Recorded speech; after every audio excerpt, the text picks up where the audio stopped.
Praise God, praise Jesus, Amen, Hallelujah. We worship you, Father, we worship you. We praise you, Father, we praise you. Praise the Lord Jesus, Amen, Hallelujah. Thank you, Lord, thank you, Jesus, thank you, Lord, thank you, Jesus. Praise the Lord, praise the Lord, praise the Lord. Praise the Lord Jesus, Amen, Hallelujah. We worship you, Father, we worship you. We praise you, Father, we praise you.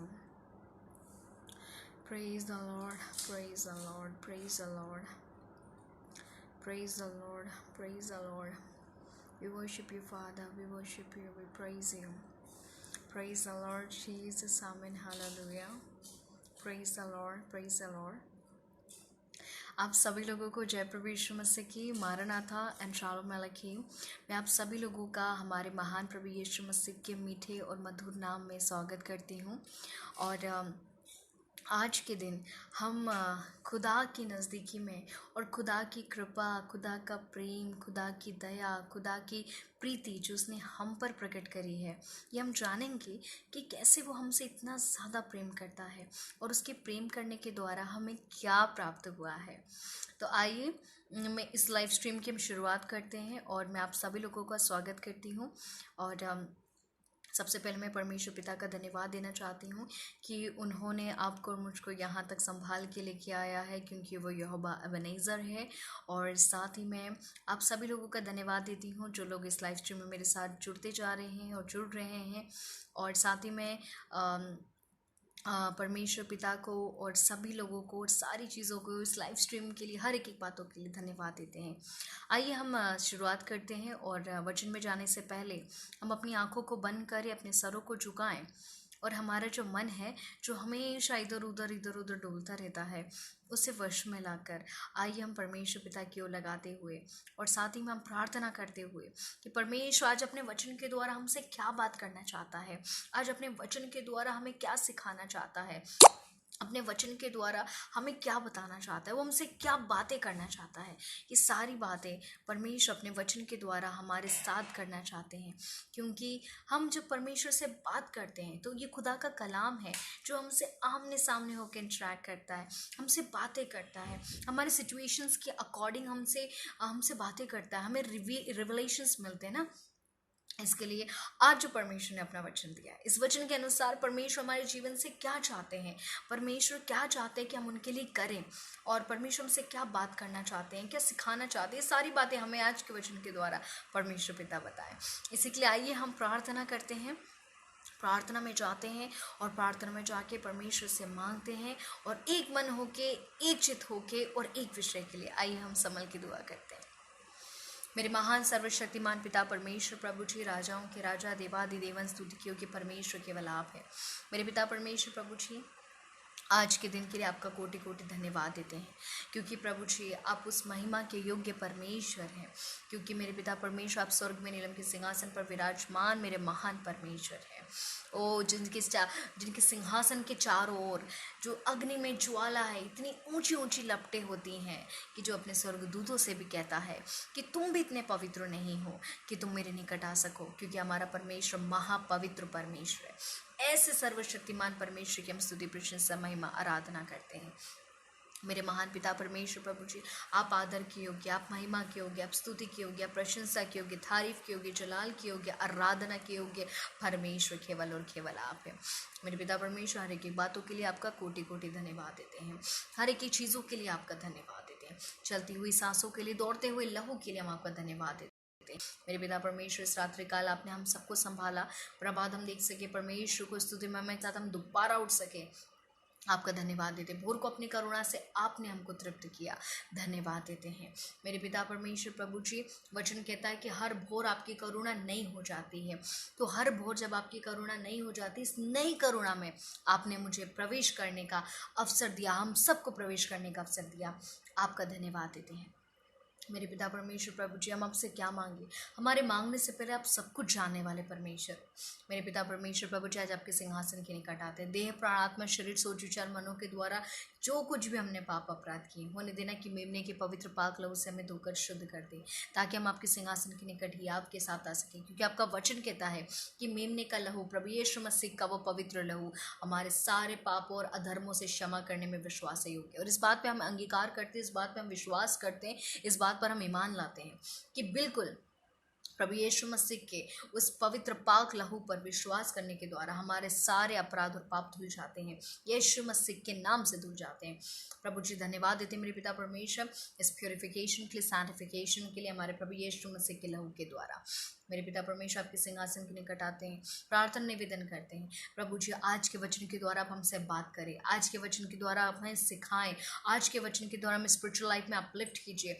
आज के वचन के द्वारा प्रभु जी हमें बताइए कि हमें कैसे चाल चलन चलना है, या हमें कैसे चाल आपके सिंहासन, आपके आपके सामने, आपके निमित्त हमें चलनी है, ये हमें बताएं। मेरे पिता परमेश्वर प्रभु जी आज का वचन जितने सुनने वाले हैं, जितने अभी इस समय सुन रहे हैं, या मेरे पिता परमेश्वर रिकॉर्ड होने के बाद सुनने वाले हैं, प्रभु जी होने देना कि आज का जो वचन है हर एक के हृदय को टच करे। मेरे पिता परमेश्वर हर एक के हृदय को चीर करे, गूदे गूदे और मांस मांस को अलग करे।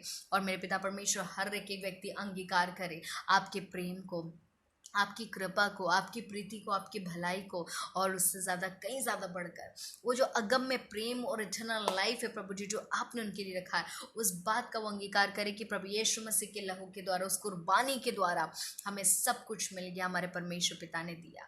इस बात का वो अंगीकार करने पर, इस बात को वो मानने पाए मेरे पिता परमेश्वर। मैं आपको, अपने आप को भी प्रभु जी मैं आपके हाथ में सौंपती हूँ। प्रभु जी मैं अपनी बुद्धि समझ का सहारा लेकर नहीं, परंतु प्रभु जी आपके आत्मा के अनुसार बोलने पाऊँ, जैसा परमेश्वर खरा है। और उसी खराई से जब परमेश्वर का वचन खरा है, तो जब परमेश्वर का वचन पवित्र आत्मा मुझे डिलीवर करता है, होने देना कि आपके किसी भी वचन को मैं शुगर कोट करके नहीं, परंतु वही खरा वचन प्रभु जी आपके लोगों को बताने वाली बनूं। प्रभु जी जैसा आप चाहते हो मेरे पिता परमेश्वर मैं वैसा बोलूं, क्योंकि जो सुनने वाले हैं मेरे पिता परमेश्वर, जो सुन रहे हैं, वो साधारण व्यक्ति नहीं है, परंतु वो आपकी संतान है, आपके बेटे बेटियां हैं। होने देना प्रभु जी आज का वचन उनको टच करे मेरे पिता परमेश्वर, और आज के वचन के द्वारा प्रभु जी वो आपके निकट और आने पाए, आपके साथ एक स्ट्रॉन्ग रिलेशनशिप में आने पाए, आपके साथ एक अच्छे संबंध बनाने पाए मेरे पिता परमेश्वर, और आपकी महिमा करने के लिए खड़े हो जाएं, और युगानुयुग के जीवन के लिए अपने आप को तैयार कर ले, उससे कहीं ज़्यादा बढ़कर अपने आप को प्रभु यीशु मसीह के आगमन के लिए तैयार कर ले।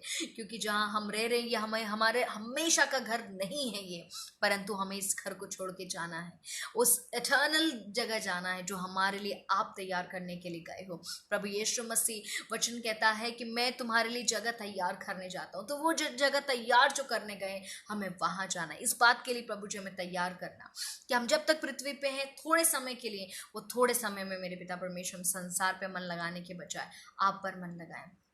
और मेरे पिता परमेश्वर प्रभु जी यहाँ पर अपना प्रभु जी प्रॉपर्टी बनाने के बजाय हम हमारी प्रॉपर्टी हम स्वर्ग में बनाएं। मेरे पिता परमेश्वर होने देना है कि हमें स्वर्ग जाने लायक हमें तैयार कर दे, आपके निकट आने लायक तैयार कर दे, कि प्रभु यीशु मसीह जब कभी भी हमारा दूल्हा राजकुमार बादल पे आए, तो हमें वो दुल्हन, अपनी दुल्हन को बड़ा सजा सजाया और तैयार पाया जाए, बाहरी रूप से नहीं परंतु स्पिरिचुअली पाया जाए, ताकि वो आए और खुश हो जाए और बोले कि मेरी दुल्हन तो तैयार है, इस बात को लेके, और वो ये कहे कि आ मेरी दुल्हन, मैं तुझे ले जाऊं युगानुयुग के जीवन में, और हम सब प्रभु जी सदा सर्वदा उनके साथ जा सके, और युगानुयुग का जीवन आपके सामने जी सके, और बोल सके कि देखो मेरे पिता परमेश्वर, मैं इतने समय से पृथ्वी पे आपसे दूर थी, आपसे बिछड़ी हुई थी, और मुझे दर्पण में कुछ धुंधला सा नजर आता था, पर अब तो मैं आपके सामने हूँ। मैं युगानुयुग का जीवन आपके सामने बिताऊंगी, और आपकी महिमा करूंगी, आपकी स्तुति प्रशंसा महिमा तारीफ करूंगी। ऐसा हम सबका जीवन होने पाए, मेरा विश्वास है प्रभु जी। आज के दिन मेरे पिता परमेश्वर आप अपने बच्चों से बात करने वाले हैं। आज के दिन प्रभु जी आप हर एक के हृदय को छेद करने वाले हैं। आज के दिन प्रभु जी आप अपने वचन के द्वारा उनसे बात करने वाले हैं। मैं इस बात का धन्यवाद देती हूँ प्रभु जी, मैं आपसे क्या मांगू, सब कुछ तो आप जानते हैं। हर एक बातों को मैं आपके हाथ में सौंपती हूँ। मेरा विश्वास है कि आपने स्वर्ग में नीलम के सिंहासन पर से मेरी प्रार्थना को अनसुनी नहीं करा, परंतु हाँ और आमीन में उत्तर दिया। आपका कोटि कोटि धन्यवाद देते हैं मेरे पिता परमेश्वर। सारा आदर में जलाल गौरव पराक्रम बुद्धि ज्ञान सम्मति महिमा तारीफ प्रशंसा हर एक बात आपके नाम को देते हैं। प्रार्थना उद्धार करता प्रभु यीशु मसीह के नाम से मांगते हैं, सुने और दया से ग्रहण कीजिए। आमीन आमीन आमीन। Praise the Lord, praise Jesus, amen, hallelujah. Praise the Lord, praise Jesus. We worship you, Father. We worship you, we worship you, Father. We worship you. Praise God, praise Jesus. तो आज का जो वचन है, जो खुदा ने आपकी और मेरे लिए और हम सब के लिए जो दिया है, जिससे हम सीख सकें, जिससे हम जान सकें कि खुदा की इच्छा क्या है या खुदा चाहता क्या है, वो हमसे क्या बात करना चाहता है। अगर हमने अपनी स्पिरिचुअल लाइफ में कोई गलती करी हो तो वो हमें अपने वचन के द्वारा क्या ताड़ना देना चाहता है। यदि हमने अपनी स्पिरिचुअल लाइफ में अच्छा किया हो तो हमें अप्रिशिएट कैसे करना चाहता है। आइए हम वचन से निकालेंगे तीतुस की पत्री और उसका 3 अध्याय, और उसका हम जब पढ़ेंगे 4, 5, 6, 7, तीतुस की पत्री उसका 3 अध्याय और उसका 4, 5, 6 और 7 पद। यहाँ पर परमेश्वर का वचन कुछ ऐसा कहता है, पर जब हमारे उद्धारकर्ता परमेश्वर की कृपा और मनुष्यों पर उसकी प्रीति प्रकट हुई तो उसने हमारा उद्धार किया, और यह धर्म के कामों के कारण नहीं जो हमने आप किए, पर अपनी दया के अनुसार नए जन्म के स्नान और पवित्र आत्मा के हमें नए बनाने के द्वारा हुआ, जिसे उसने हमारे उद्धारकर्ता यीशु मसीह के द्वारा हम पर अधिकाई से उंडेला, जिससे हम उसके अनुग्रह से धर्मी ठहरकर अनंत जीवन की आशा के अनुसार क्या बने, वारिस बने। हमारे परमेश्वर का हम प्रेम देख सकते हैं, हमारे परमेश्वर की प्रीति देख सकते हैं, उनकी कृपा देख सकते हैं, उनकी भलाई देख सकते हैं इस वचनों के अनुसार कि कैसे यहाँ पर लिखा है कि हमारा उद्धारकर्ता परमेश्वर कौन है। वो हमारा है। क्या है वो? उद्धार करता है। हमारा कौन है? हमारा उद्धारकर्ता परमेश्वर है। हमारे परमेश्वर के स्वभाव में है, हमारे परमेश्वर की इच्छा में है, उनके प्लान में है। क्या? अपने बच्चों का उद्धार करना। जो आप और मैं भटकी हुई भेड़ों के समान जो संसार में घूमती हैं, जिससे कोई लेना देना नहीं, जिसे कोई मतलब नहीं परमेश्वर से, वो फिर भी क्या करना चाहता है? आपका और मेरा उद्धार करना चाहता है। क्योंकि वचन यहाँ पर कहता है परमेश्वर की कृपा और मनुष्य पर उसकी प्रीति प्रकट हुई, यानी कि जब परमेश्वर की कृपा और प्रीति हम पर प्रकट हुई तब हमें क्या मिला? हमें तोहफे में उद्धार मिला। कई दफ़ा लोगों को लगता होगा कि अरे हमने तो बहुत अच्छे अच्छे काम किए, हम किसी का बुरा नहीं करते, हम किसी के साथ कोई बुराई नहीं रखते, हमको कोई मतलब नहीं, हम किसी की बैक बिचिंग नहीं करते। अरे कोई भूखा इंसान हमारे पास आता है तो हम उसे खाना खिला देते हैं, कोई निर्वस्त्र व्यक्ति अगर आता हो तो हम उसे कपड़े दे देते हैं, कोई प्यासा व्यक्ति आता है तो पानी पिला देते हैं, या कुछ भी चीज़ें जो संसार में हमें अच्छी नज़र आती हैं। हमें ऐसा लगता है ना कि अरे ये अच्छे अच्छे काम हैं, ये धर्म के काम हैं, ये भलाई के काम हैं। आपको मालूम है वचन कहता है आइज़ाया में जब हम पढ़ते हैं तो परमेश्वर कहता है हमारे जो धर्म के काम है परमेश्वर की नज़रों में मैले और चिथड़ों के समान है, मेले चिथड़े कपड़ों के समान होते हैं। हमारे धर्म के कामों की कोई वैल्यू नहीं है परमेश्वर के सामने, पर फिर भी हमारा उद्धार किससे हुआ? जैसे मैंने कहा, लोगों को कई दफ़ा तो ये इसमें रह जाते हैं, इसमें ईमान रखते हैं उस बात का, या इस बात पर उनको विश्वास रहता है कि नहीं ये तो हमारे अच्छे कामों के द्वारा हुआ है, ये तो उद्धार अगर होता है तो हमारे अच्छे कामों के द्वारा होता है। उद्धार उसी व्यक्ति का होगा जो जब तक इस पृथ्वी पर रहेगा वो धर्म के काम करेगा, भलाई के काम करेगा, अच्छे काम करेगा, तो उसका उद्धार हो जाएगा और उसको स्वर्ग मिल जाएगा। पर नहीं, यहाँ तो वचन कहता है अपने यहाँ वचन में जब हम पढ़ते हैं तो लिखा है और यह धर्म के कामों के कारण नहीं जो हमने आप किए। जो आप और मैंने जो इतने कोई अच्छे अगर काम किए भी होंगे, उसके कारण हमारा उद्धार नहीं है। कई दफा लोगों को लगता है इसलिए उद्धार है, पर वचन कहता है इसलिए उद्धार नहीं है। आप कितने ही अच्छे काम कर लो, परमेश्वर की नजरों में तो मैले चिथड़े के समान है। हमारे अच्छे काम हमें उद्धार नहीं दिलाते, पर हमें क्या उद्धार दिलाता है? जब परमेश्वर की कृपा और प्रीति मनुष्य पे प्रकट होती है, क्योंकि वो उद्धार करता परमेश्वर है। कैसा परमेश्वर है? उद्धार करता परमेश्वर। तो जब उसकी प्रीति और उसकी कृपा भलाई जब हम पर प्रकट होती है, तभी हमारा उद्धार होता है। लिखा है ना, तो उसने क्या किया? हमारा उद्धार किया।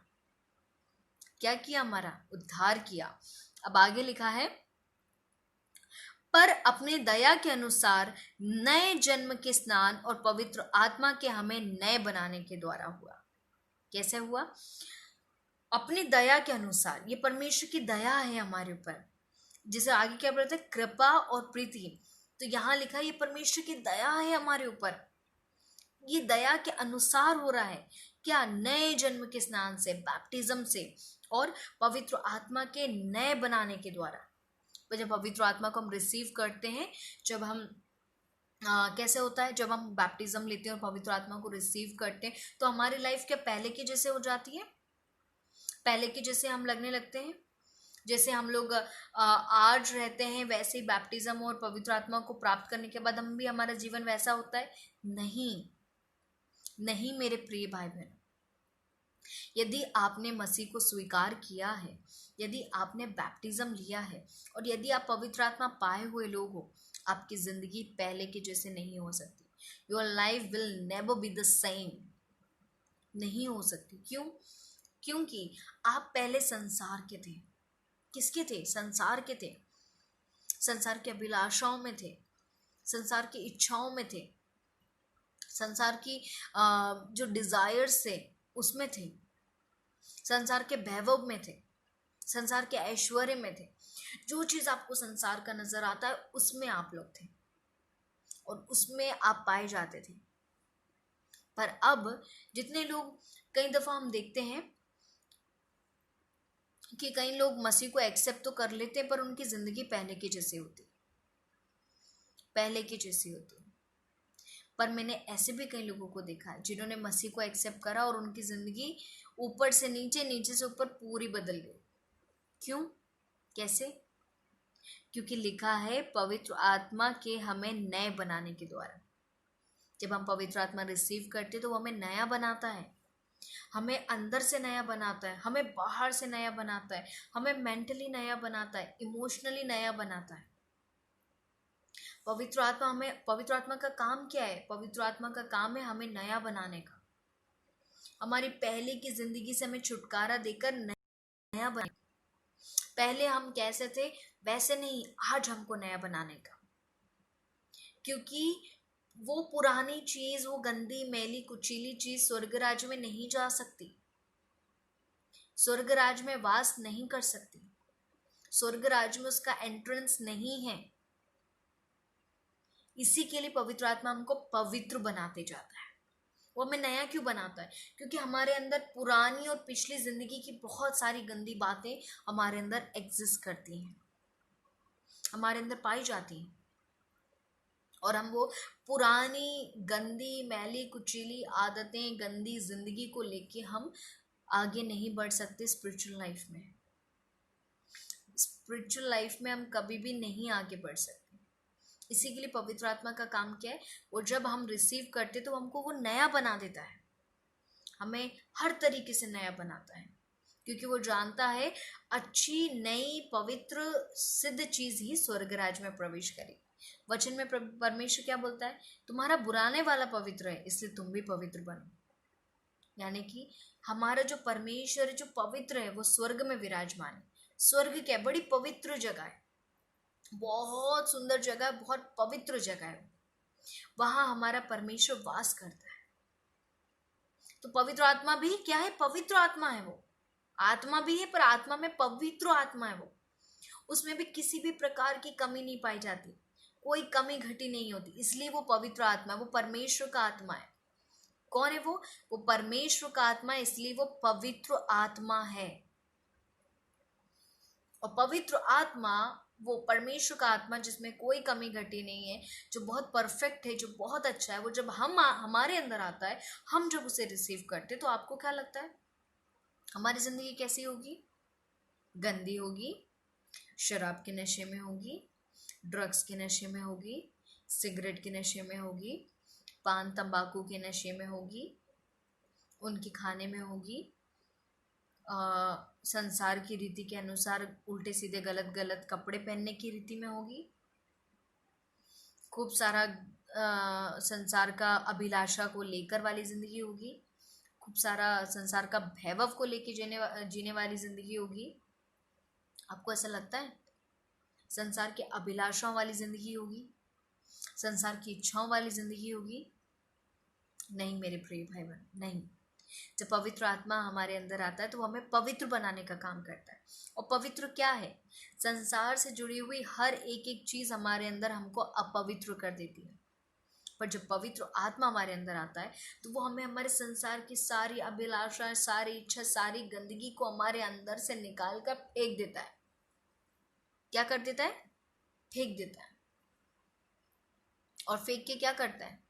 हमें पवित्र बनाता है, हमें अच्छा बनाता है, हमें सिद्ध बनाने की कोशिश करता है, बढ़िया बनाने की कोशिश करता है, ताकि हम कैसे बन जाएं? जैसा हमारा बुलाने वाला है। हमारा परमेश्वर कैसा है? सिद्ध है। तो वो भी हमको सिद्ध बनाने में लगा रहता है। कौन? पवित्र आत्मा। हमें नया बनाने में, वचन कहता है नए बनाने के द्वारा हुआ, हमें वो नया बनाता है। आगे वचन कहता है जिसे उसने हमारे उद्धारकर्ता यीशु मसीह के द्वारा हम पर अधिकाई से उंडेला। क्या लिखा है? हमारे उद्धारकर्ता यीशु मसीह के द्वारा हम पर अधिकाई से उंडेला। अब हम देख सकते हैं परमेश्वर का प्रेम। ये सारी चीजें क्या है? उंडेल दी गई हैं। वो भी कैसे? अधिकाई से। अधिकाई मतलब अधिक, ज्यादा।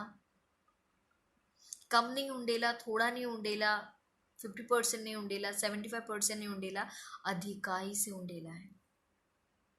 बहुत ज्यादा तरीके से उंडेला है। बहुत, इतना कि सफिशिएंट से भी सफिशिएंट तरीके से हमें उंडेला है हमारे परमेश्वर ने। ये है हमारे परमेश्वर का प्रेम। आगे वचन में कहता है 7वें में, जिससे हम उसके अनुग्रह से धर्मी ठहर कर। क्या करके? उसके अनुग्रह से धर्मी ठहर कर। हम धर्मी धर्म के काम करने से नहीं बनते। हम धर्मी धर्म के काम अच्छे अच्छे जो हमें नजर आता है, ह्यूमैनिटी, ये वो, भूखे को खाना खिलाना, कुछ भी अच्छे काम है, वो उससे हम धर्मी नहीं ठहरते। वचन कहता है कैसे धर्मी ठहरते? हम उसके अनुग्रह से धर्मी ठहर कर। परमेश्वर के अनुग्रह से, परमेश्वर की ग्रेस से हम धर्मी ठहर जाते हैं। क्या हो जाते हैं? जब परमेश्वर का अनुग्रह, जब परमेश्वर का ग्रेस हमारी जिंदगी में आता है तो हम क्या हो जाता है? हम धर्मी ठहर जाते हैं।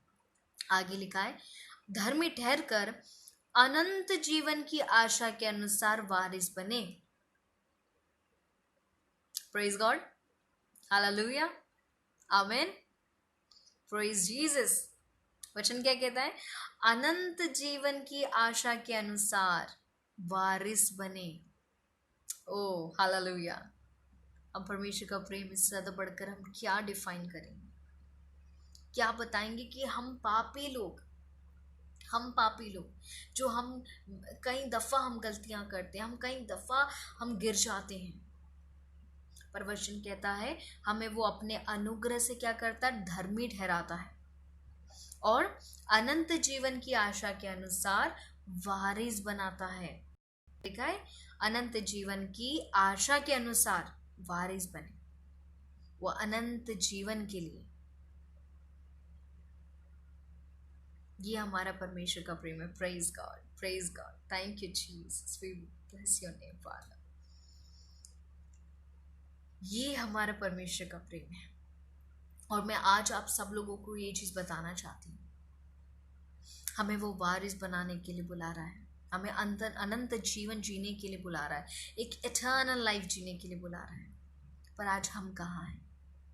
परमेश्वर की योजनाएं तो इतनी बड़ी बड़ी हैं हमारे जीवन के लिए, और इतनी बड़ी बड़ी योजनाएं, और इतनी भली भली, इतनी अच्छी अच्छी योजनाएं कि वो हमारी हानि नहीं परंतु हमारी भलाई के लिए, हमारे आनंद के लिए, हमारी अच्छाई के लिए, हमारी गुडनेस के लिए। पर हम क्या कर रहे हैं? हम कहाँ जा रहे हैं?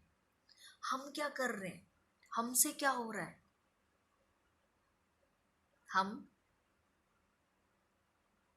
हम आशीष को चुनने के बजाय हम श्राप को चुन लेते हैं। हम जीवन को चुनने के बजाय मृत्यु चुनते हैं। हम आशीर्वाद को चुनने के बजाय श्रापित होना पसंद करते हैं। हम थोड़े समय के लिए वो जो सकरा मार्ग है जिसमें थोड़ी तकलीफ होती है उसको चुनने के बजाय हम चुन लेते हैं वो चौड़ा मार्ग जिसका अंत मृत्यु है। हम कुछ भी चुनते हैं वो क्या होता है? हम अगर कुछ भी चुनते हैं वो क्या होता है? अच्छा होता है। मनुष्य कुछ भी अपने लिए चुनता है वो क्या चुनता है? हमेशा बुरा ही चुनता है। उसका सिलेक्शन हमेशा बुरा होता है। क्यों? अब आप बोलेंगे ऐसे क्यों सिस्टर? हम मनुष्य हमेशा गलत क्यों चुनते हैं? क्योंकि हम मनुष्य जो स्टार्टिंग के जो थोड़े समय का सुख है ना वो देखते हैं। हम आगे की जिंदगी भर की भलाई नहीं देखते। आज हमारे साथ अच्छा होना चाहिए ये हम देखते हैं। हम इतने फोर्सिंग नहीं होते, फ्यूचरिस्टिक नहीं होते। हम अभी का देखते हैं। अभी हमारे साथ क्या अच्छा हो रहा है, हमारे साथ अभी क्या भलाई हो रही है, हमारे साथ अभी कितना अच्छा हम कर ले, हमारे साथ अभी कितना अच्छा हो रहा है। हम जो भी देखते हैं वो अभी का, आज का देखते हैं। हम उसके फ्यूचर में परवाह नहीं करते। अगर फॉर एग्जाम्पल हमें किसी भी प्रकार का टेंशन होता है, डिप्रेशन होता है, परेशानी होता है, हम क्या करते हैं? हम नींद की गोली खा लेते हैं कि भी नींद की गोली खाएंगे, बढ़िया सो जाएंगे, कोई टेंशन नहीं, आराम की नींद। पर आपको क्या लगता है उस डिप्रेशन से, उस चिंता से, उस विपत्ति से, जो भी बात है, उससे हमारा छुटकारा हो जाता है? उससे हम छुटकारा पा लेते हैं? क्योंकि जब हम अगले दिन जब उठते हैं वो तो फिर, अगर अगले दिन नहीं तो 12 घंटे बाद, 18 घंटे बाद जब भी हम उठते हैं वो तो परेशानी फिर वहीं की वहीं है, वो तो सॉर्ट आउट नहीं हुई है। फिर नाइट में अगले दिन वो मेडिसिन खा के सो जाए। हम टेम्परेरी सुख के पीछे जाते हैं। मनुष्य की आदत है वो हमेशा टेम्परेरी सुख देखता है, आज का सुख देखता है, अभी का सुख देखता है। पर हमारा परमेश्वर कैसा परमेश्वर है? वो फ्यूचरिस्टिक परमेश्वर। वो आपके फ्यूचर तक की सोचता है, आपकी फ्यूचर तक की प्लानिंग करता है। आपकी हर एक छोटी से छोटी चीज और हर एक बड़ी से बड़ी चीज तक की वो प्लानिंग करके रखता है कि अगर मेरा बच्चा मेरे साथ चले, मेरे पे विश्वास करे, मेरी इच्छा के अनुसार चले और मुझसे मांगे तो मैं सारी भली वस्तुएं उसको दे दूंगा या दे दूंगा, इसको दे दूंगा या उसको दे दूंगा। पर वो शर्त क्या रखता है? इच्छा क्या रखता है? उसके मन में क्या रहता है?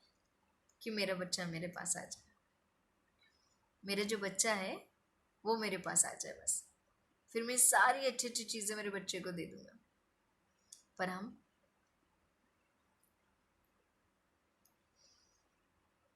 हम शराब के नशे में पड़ना ज्यादा बेहतर समझेंगे पर परमेश्वर के निकट आना नहीं। जबकि सारी प्रॉब्लम्स का सॉल्यूशन वो आराम से कर सकते हैं।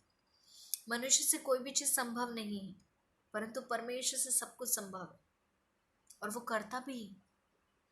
पर हमें ही जाना पसंद नहीं है, हमें ही वो परमेश्वर के निकट जाना पसंद नहीं आता, ना हमें भाता है वो बात। इसी के लिए हम क्या हो जाते हैं?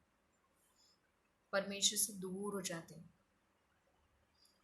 परमेश्वर से बहुत दूर चले जाते हैं।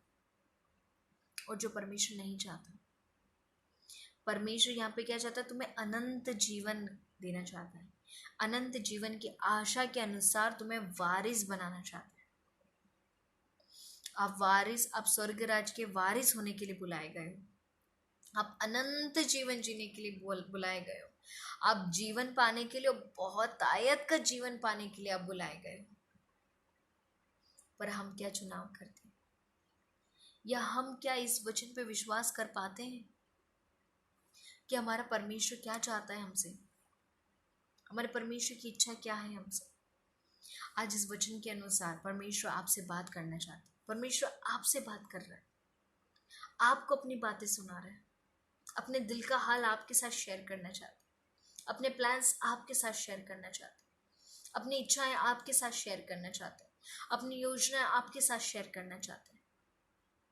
पर हम कहाँ हैं? क्या हम उस योजना को, उस इच्छा को सुनने के लिए तैयार हैं?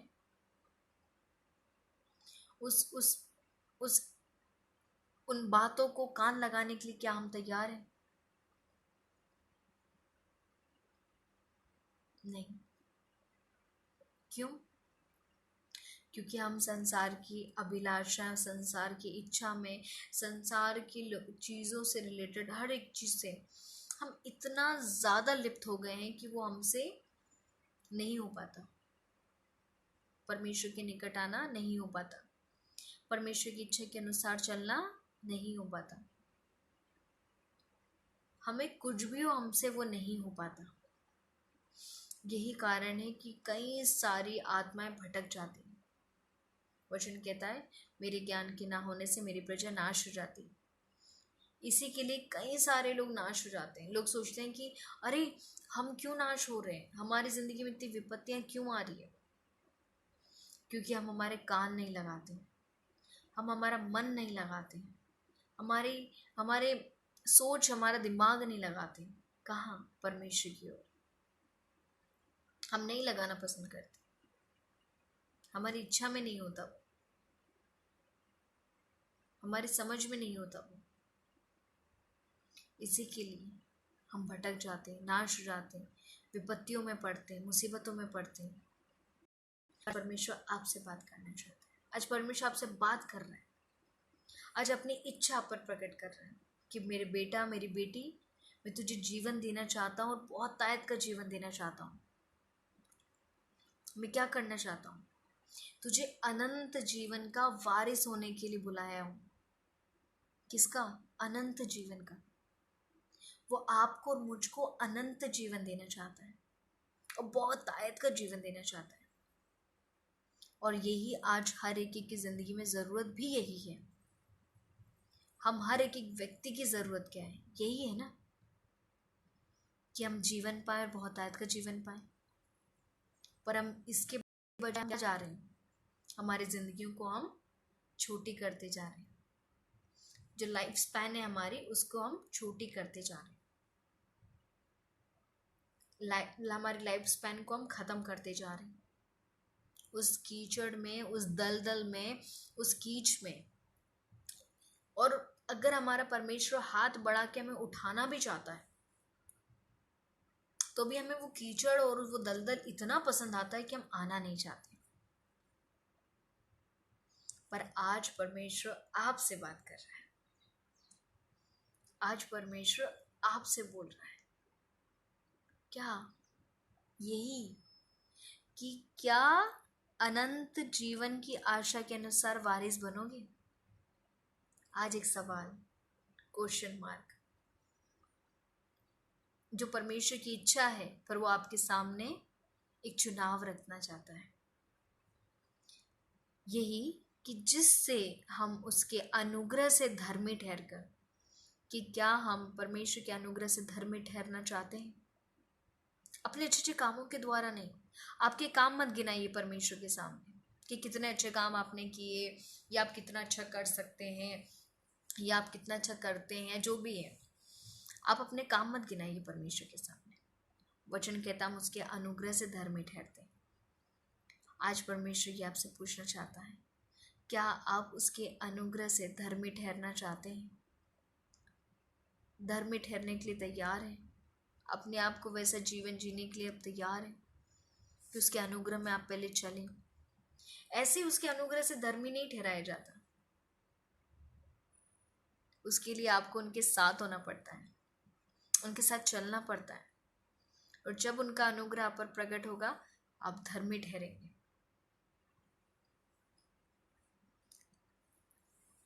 और आपको क्या लगता है, उसका अनुग्रह नहीं प्रकट होता क्या?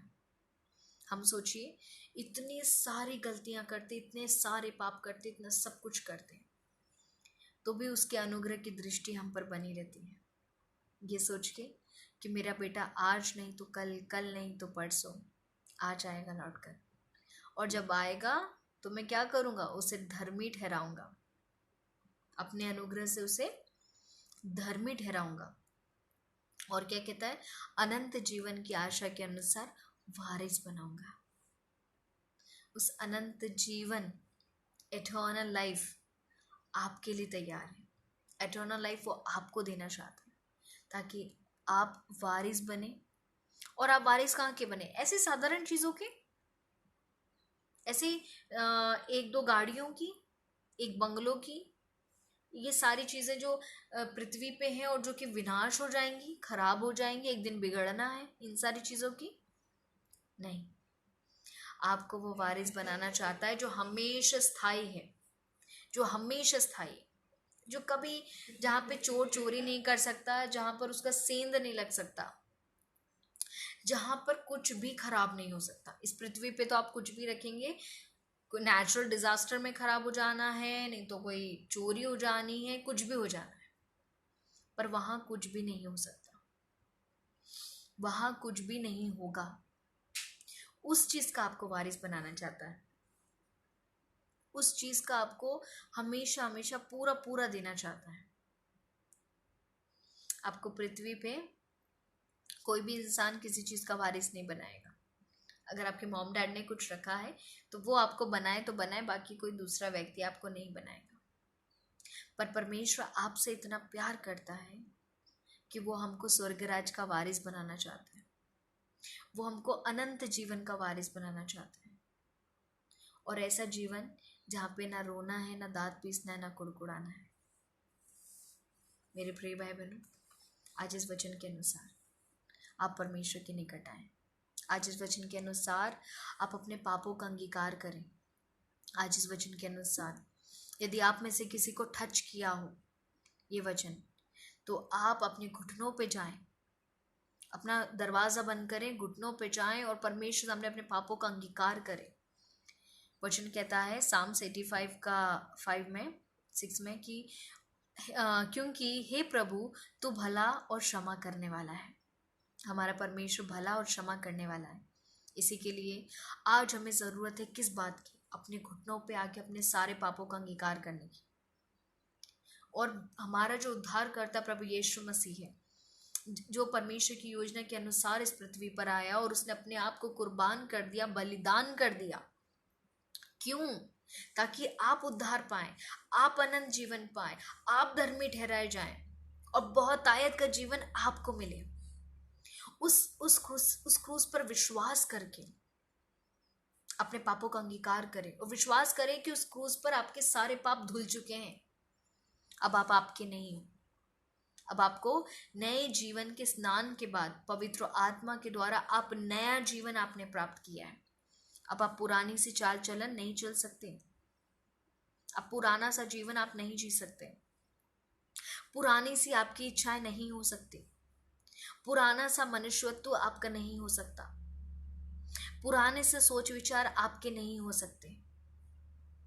कुछ भी चीज, पुरानी जिंदगी, पुराना लाइफस्टाइल आपका नए जीवन में एंट्रेंस नहीं कर सकता। पर वचन कहता है पवित्र आत्मा आपको नया बना देता है और नया से आपको पवित्र बना देता है, ताकि आप भी वो पवित्र नगर स्वर्गराज में जाने के लायक बन जाओ। इस वचन के अनुसार अपने पापों का रिपेंट करें, रोएं, गिड़गिड़ाएं, क्षमा मांगे। वो आपको क्षमा करेगा, अपने अनुग्रह के द्वारा आपका क्या करेगा? आपको धर्मी ठहराएगा और अनंत जीवन की आशा के अनुसार आपको वारिस बनाएगा। ये हमारा परमेश्वर का प्रेम। आज के इस वचन के अनुसार आप सब लोग अनुग्रहित और आशीषित हो। मैं जाने से पहले आप लोगों के लिए प्रेयर करना चाहती हूँ। आइए अपनी आंखों को बंद करें। मेरे महान सर्वशक्तिमान पिता परमेश्वर, आपका कोटि कोटि धन्यवाद देते हैं सुंदर वचन के लिए जो आपने हमारे बीच में दिया है, हमें बांटा है, वो आपने हमें सिखाया है मेरे पिता परमेश्वर कि हम कैसे आपके अनुग्रह से धर्मी ठहर सकते हैं और हम कैसे मेरे पिता परमेश्वर प्रभु जी अनंत जीवन की आशा के अनुसार हम वारिस बन सकते हैं। मेरे पिता परमेश्वर प्रभु जी इस वचन के अनुसार जितने लोग अभी सुन रहे हैं या आने वाले टाइम पे सुनने वाले हैं, ओ प्रभु जी उन सारे लोगों को मेरे पिता परमेश्वर आप ब्लेस करें और सच में प्रभु जी वो आपके अनुग्रह के अनुसार सब व्यक्ति धर्मी ठहर के अपने पापों का मेरे पिता परमेश्वर पश्चाताप करे, अंगीकार करे और आपसे क्षमा मांगे और आपके नाम की महिमा के लिए खड़े हो जाए और अनंत जीवन की आशा के अनुसार वारिस बन जाए मेरे पिता परमेश्वर। और उससे तो कहीं ज़्यादा बढ़कर एक अच्छी दुल्हन के समान जो निष्कलंक निष्पाप और छुरी रहित, ऐसे दुल्हन बन के मेरे पिता परमेश्वर आपके आगमन के लिए तैयार हो, ताकि प्रभु जी जब कभी भी आप बादल पे आओ आप उनको लेके जा सकें। आप हम सबको जो हम तैयार हो उस वक्त प्रभु जी हम सबको ले जाके आप युगान युग का जीवन दें, बहुत आयत का जीवन दें मेरे पिता परमेश्वर। हर एक बातों को मैं आपके हाथ में सौंपती हूँ। सारा आदर में जलाल गौरव पराक्रम बुद्धि ज्ञान सम्मति मैं आपके नाम को देती हूँ। प्रार्थना उद्धार करता प्रभु यीशु मसीह के नाम से मांगते हैं, सुने और दया से ग्रहण कीजिए। Amen amen amen. Praise the Lord Jesus Christ, praise the Lord. So I hope आज का वचन आप सभी लोगों को अनुग्रहित और आशीषित किया होगा। आप ऐसे ही मसीह में आगे बढ़े, वचनों में आगे बढ़े, प्रार्थना में आगे बढ़े, उपवास में आगे बढ़े और ऐसे ही अपना रिलेशनशिप खुदा से स्ट्रांग बनाए और उनकी नज़दीकी में रहे और प्रभु यीशु मसीह के आगमन से पहले अपने आप को एक अच्छी दुल्हन के समान तैयार कर लें। But for now God bless you everyone. Praise the Lord Jesus Christ, मारनाथा एंड शालोम अलैकुम। God bless you all.